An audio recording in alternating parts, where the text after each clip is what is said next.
عرب میں اختلاف سے مراد جو ہے وہ اسلامی مغرب، جب کہا جاتا ہے نا غرب میں اختلافات اٹھیں گے، غرب سے مغرب سے مراد اسلامی مغرب ہے، اور اسلامی مغرب جو ہے وہ شروع کہاں سے ہوتا ہے؟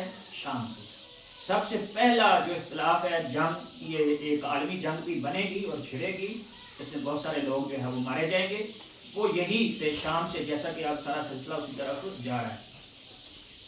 اللہ تعالیٰ نے سورہ روم کے شروع میں اگر کہیں تو اللہ نے ارشاد فرمایا الف لام میم غلبت الروم فی ادنی الارض، اللہ کہتا ہے کہ روم کو ہم نے کیا کر دیا؟ مغلوب کر دیا ہے، اور پھر فرمایا فی ادنی الارض وہم من بعد غلبہم سیغلبون فی بضع السنین، اللہ کہتا ہے کہ وہ عن قریب مغلوب ہونے کے بعد پھر غالب ہو جائیں گے، یعنی پہلے وہ مغلوب ہوتے، مغلوب جب وہ ہوئے تھے تو اس وقت بھی ایرانیوں نے ان کو مغلوب کیا تھا۔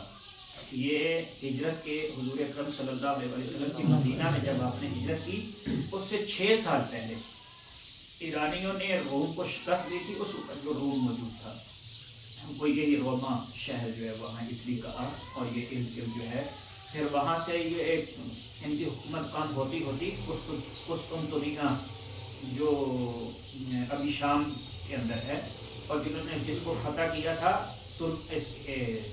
ترک بادشاہوں نے، میرے خیال میں اس کے اوپر ابھی ایک ان کا ڈرامہ بھی جو ہے وہ چل رہا ہے، سلطان محمد فاتح کس طرح کا، تو اس نے کیا کیا تھا؟ اس وقت دنیا کو کیا کیا تھا؟ فتح کیا تھا۔ تو یہ وہی ہے، یہ حکومت ان کی یہاں تک محدود ہو گئی تھی، پھر ترکوں نے اس کو فتح کیا، جس کے بارے میں امام محمد باقر علیہ السلام ارشاد فرماتے ہیں کہ میں دیکھ رہا ہوں کہ ترک گھوڑے جو ہے وہ قسطنطنیہ کی طرف بڑھ رہے ہیں اور اس کو فتح کر رہے ہیں۔ تو یہ ساری چیزیں جو ہے وہ بہت پہلے سے جو ہے وہ ہو چکی ہیں، اور پھر یہ اللہ تعالیٰ نے اس آیت کے اندر فرمایا کہ وَهُمْ مِنْ بَعْدِ غَلَبَهُمْ سَيَغْلِبُونَ، یعنی قرآنی اجاز دیکھیں کہ یعنی یہ مغلوب ہونے کے بعد عن قریب پھر کیا ہو جائیں گے؟ غالب ہو جائیں گے۔ یعنی 356 ہجری میں ایرانیوں نے اس کو فتح کیا، اور اس کے بعد 315 عیسوی میں اس کو ایرانیوں نے فتح کیا، اور چند سال بعد 624 جو ہے وہ عیسوی میں پھر جو ہے وہ روم کیا ہو گیا؟ غالب ہو گیا، یعنی چند سال ہی فتح ہوا اور پھر فوراً کیا ہو گیا؟ غالب بھی آ گیا۔ یہ قرآن کا پہلا معجزہ تھا، یعنی قرآن نے جو پیشن گوئی کی تھی اس دنیا کے سامنے، اس کے بعد بہت سارے افراد جو ہیں وہ کیا ہو گئے تھے؟ ایمان لے کر آئے تھے۔ پھر امام باقر علیہ السلام ارشاد فرماتے ہیں کہ اب اس کے بعد کیا ہوگا؟ اللہ تبارک و تعالیٰ اس روم کے اوپر امام مہدی علیہ السلام کو غلبہ جو ہے وہ عطا فرمائے گا، اور اگلی آیت میں اللہ نے ارشاد فرمایا کہ وعد اللہ لا یخلف اللہ، اللہ اپنے وعدوں کی خلاف ورزی نہیں کرتا، اس کا وعدہ جو ہے وہ حق ہے، ولیکن اکثر الناس لا یعلمون، لیکن اکثر لوگ اس کو جانتے نہیں ہیں۔ یعنی حکومت الہی، حکومت امام مہدی علیہ السلام یہ قائم ہو کے رہے گی، اس کا اللہ نے وعدہ کیا ہوا ہے، اور انشاءاللہ جو ہے وہ کیا ہوگا؟ یہ غالب آئیں گے۔ کب غالب آئیں گے؟ یہ سارا تذکرہ قرآن مجید میں ہے، اور پھر اللہ نے فرمایا وَقَوْلِهِمْ، یہ جو ان کا قول ہے نصارہ کا اور یہودیوں کا، بالخصوص یہودیوں کا، اِنَّا قَتَلْنَا الْمَسِیحَ عِیسیٰ ابْنَ مَرْیَمَ رَسُولُ اللَّہ، عیسیٰ ابن مریم جو اللہ کے رسول تھے ان کو ہم نے قتل کر دیا ہے، ما قتلوہ وما صلبوہ، نہ تو انہوں نے حضرت عیسیٰ کو قتل کیا ہے، نہ ہی حضرت عیسیٰ کو انہوں نے صلیب چڑھایا ہے۔ وہ سمجھتے تھے کہ ہم نے حضرت عیسیٰ کو پکڑ کے کیا کر دیا؟ صلیب چڑھایا۔ وَلَكِنَّ شُبَّهَهُ لَهُمْ، لیکن انہوں نے حضرت عیسیٰ کے شبیہ کو قتل کر دیا، یعنی ایک شخص جو ہے وہ یہودا یا دوسرا شخص شمعون، ان دونوں میں سے ایک شخص جو ہے وہ حضرت عیسیٰ کی اللہ تعالیٰ نے شبیہ بنا دیا، اور حضرت عیسیٰ اس کی شکل پہ بن گئے۔ یہ روایات کے اندر موجود ہے کہ حضرت عیسیٰ علیہ السلام اپنی شکل بدلنے پہ قادر تھے، اس لیے کہ حضرت کے بہت سارے معجزات ہیں حضرت عیسیٰ علیہ السلام۔ تو اللہ کہتا ہے کہ انہوں نے اس کی شبیہ کو، حضرت عیسیٰ کی شبیہ کو کیا کر دیا ہے؟ قتل کیا ہے۔ وَإِنَّ الَّذِينَ اخْتَلَفُوا فِيهِ، اور اس کے بعد ان لوگوں نے اس کے درمیان اختلاف کیا ہے، لفی شک منہ، اور شک میں پڑے ہوئے ہیں، ما لہم بہ من علم، حالانکہ ان کو کچھ بھی علم نہیں ہے، الا اتباع الظن، مگر اپنے اپنے ظن کی گمانوں کی کیا کر رہے ہیں، اتباع کر رہے ہیں، وما قتلوہ یقیناً، اللہ کہتا ہے یقینی طور پہ انہوں نے حضرت عیسیٰ کو قتل نہیں کیا ہے، بل رفعہ اللہ علیہ، بلکہ اللہ تبارک و تعالیٰ نے حضرت عیسیٰ کو کیا کر لیا ہے، اوپر اٹھا لیا ہے۔ وَإِن مِّنْ أَهْلِ الْكِتَابِ إِلَّا لَيُؤْمِنُنَّ بِهِ، کوئی بھی اہل کتاب، یہ اصل جس کے لیے میں نے آیت پڑھی ہے امام کے ساتھ جس کا تعلق ہے زیادہ، وہ یہ ہے، وَإِن مِّنْ أَهْلِ الْكِتَابِ إِلَّا لَيُؤْمِنُنَّ بِهِ، کوئی اہل کتاب ایسا نہیں ہوگا کہ جو حضرت عیسیٰ کے قبل موت ہی، حضرت عیسیٰ کی موت سے پہلے پہلے ان پر ایمان نہ لے گیا، تو ایسا تو ابھی تک نہیں ہوا۔ سارے یہود و نصارہ تو ایمان لے کے آئیں، یعنی اس کا مطلب ہے حضرت عیسیٰ ایک دفعہ پھر دنیا میں آئیں گے اور حضرت عیسیٰ کی موت سے پہلے سب کے سب کیا لے آئیں گے، ایمان لے آئیں گے۔ وَيَوْمَ الْقِيَامَةِ يَقُولُ عَلَيْهِمْ شَهِيدًا، اور حضرت عیسیٰ کو قیامت والے دن ہم نے ان کے اوپر گواہ بنایا ہے، یہودا اور نصارہ کے اوپر، اور یہ سب کے سب کیا کریں گے، ایمان لائیں گے۔ حضرت عیسیٰ جب آئیں گے، جیسا کہ آپ کی خدمت میں نے نقل کی تھا کہ حضرت عیسیٰ تشریف جب لے کر آئیں گے، درمیان میں صلح کروائیں گے، اور یہ صلح نامہ جو ہے وہ یہ توڑ دیا جائے گا، اور پھر روایت کے اندر ملتا ہے کہ حضرت عیسیٰ صلیب کو توڑ دیں گے، خنزیر کو قتل کر دیں گے۔ خنزیر سے یہاں مراد جو پچھلے دفعہ جو ہے وہ حیدر نے تذکرہ بھی کیا تھا، کیا کہتے ہیں اس کو، دجال مراد ہے یہاں پر۔ دجال کو حضرت عیسیٰ علیہ السلام کیا کریں گے، قتل کریں گے۔ یہ بہت ہی ٹائم بھی تھوڑا ہے، میں مختصراً آپ کی خدمت میں نقل کرتا ہوں، یہ بہت ہی آپ لوگوں کے لیے، بالخصوص جوانوں کے لیے، بچوں کے لیے بہت سمجھنے کی ضرورت ہے۔ دجال کا فتنہ ابھی بھی ہے، اور جب در حقیقت اس وقت آئے گا، اصل دجال جو آئے گا وہ حضرت عیسیٰ علیہ السلام جب تشریف لے آئیں گے، امام زمانہ علیہ السلام جنگ میں مصروف ہوں گے، اس وقت دجال کا ظہور ہوگا۔ دجال ظاہر ہوگا، روایت کے اندر ہے کہ یہ موسیقی، یہ جو گانے ہیں، اس کی شکل کا جدید ٹیکنالوجی کے ساتھ اس قدر رقت آمیز اس کی گفتگو، یا ایسے گانے آپ اسے کہہ لیں، ایسی آوازیں کہہ لیں کہ جس کی طرف ہر جوان لڑکی لڑکا کیا ہو جائے گا، اس کی طرف بھاگے گا۔ اب بھی بہت سارے جو گانوں کے شوقین ہیں، لیکن اس کو اتنی جدید شکل دے دی جائے گی، جس طرح سامری نے حضرت عیسیٰ جب کوہ طور پہ گئے تھے، پیچھے سے اس نے بچھڑا کے ذریعے سے وہ کیا کیا تھا، جدید ٹیکنالوجی کے ذریعے سے وہ ایک بچھڑا بنایا، جس کے اندر سے وہ ہوا جب گزرتی تھی تو وہ آواز نکالتا تھا، اور وہ سب کے ساتھ اس کی پوجا کرنے لگے۔ تو سامری سے زیادہ خطرناک امام فرماتے ہیں کہ یہ مرحلہ ہوگا۔ جتنے بھی گانوں کے شوقین ہوں گے، امام کہتے ہیں سب کے سب اس کی طرف آ جائیں۔ تو ابھی سے اس چیز سے بچنے کی جو ہے وہ ہمیں کوشش کرنی چاہیے، اور اس چیز سے دور رہنا چاہیے۔ اس کو جب یہ اس طرح کرے گا تو امام علیہ السلام اپنے اعجاز کے ذریعے سے، اپنے معجزات کے ذریعے سے، ایجاد اور معجزہ ہمیشہ ایک تو خارق العادہ ہوتا ہے، اور یہ جتنی بھی ترقی ہے، یہ جتنی بھی چیزیں ہوئی ہیں یا ہو رہی ہیں یا پہلے ہو چکی ہیں، یہ ساری علم کے ذریعے ہیں۔ اس کا تعلق کس سے ہے؟ علم سے۔ بعض لوگ سمجھتے ہیں کہ شاید یہ اللہ تبارک و تعالیٰ اپنے جو معصوم نبی ہوتے ہیں، یا اسی طرح ائمہ تحریر ہیں، یا ہمارے آخری نبی ہیں، ان کو اللہ اسم اعظم عطا کرتا ہے۔ اسم اعظم ایک علم ہے جس کے ذریعے سے کیا ہوتا ہے، انسان وہ عام کے انسانوں کی بس میں نہیں ہوتا، لیکن وہ ہو جاتا ہے۔ پہلے دیکھیں کہ ابھی جو جدید انسان جو ترقی علمی کر چکا ہے، اس میں پتہ چل جاتا ہے کہ ماں کے بدن میں بیٹی ہے یا بیٹا ہے۔ اسی طریقے سے آپ اس سے آگے بھی بڑھ چکے ہیں، سائنس اس سے آگے بڑھ چکی ہے۔ ابھی آپ نطفہ جو ہے وہ ٹیوب کے اندر رکھنے سے پہلے بھی یہ انسان کو پتہ چل سکتا ہے اس سے بیٹا پیدا ہوگا یا بیٹی پیدا ہوگی. یا صلاحیتیں, حتیٰ کہ صلاحیتوں کا بھی جو ہے وہ پتہ چل گیا ہے کہ اس جو کیا کہتے ہیں اس جرثومے کے اندر کون کون سی صلاحیتیں ہیں ہوگی, اس کا رنگ کیسا ہوگا, اس کی شکل کیسی ہوگی. آپ سائنس پڑھتے رہتے ہیں, یہ چیزیں ساری آپ نے پڑھی ہوئی ہیں. تو یہ ساری چیزیں ابھی انسان ترقی اتنی جو ہے وہ کر چکا ہے کہ جتنی جتنی سائنس ترقی کرتا جا رہا ہے اتنا اتنا قرآن سمجھنا آسان ہو رہا ہے, اتنا اتنا محمد و اہل بیت محمد کو سمجھنا آسان ہو رہا ہے. اسی طریقے سے قرآن مجید نے ایک بہت بڑا تذکرہ کیا ہے, وہ ہے حضرت سلیمان نبی کی حکومت کا. آپ کو پتہ ہے حضرت سلیمان کی جنوں پہ بھی حکومت تھی. اسی طریقے سے ہواؤں کے اوپر بھی اللہ کہتا ہے کہ ہوائیں بھی حضرت سلیمان کی کیا تھی, تابع تھی. تو حضرت سلیمان نے کہا تھا کہ کون ہے کہ بلقیس کے آنے سے پہلے تخت لے آئے. تو قرآن نے کیا کہا, کون کھڑا ہوا, جن کھڑا, افریت من الجن, جنوں میں سے ایک جن کیا ہوا, وہ کھڑا ہوا.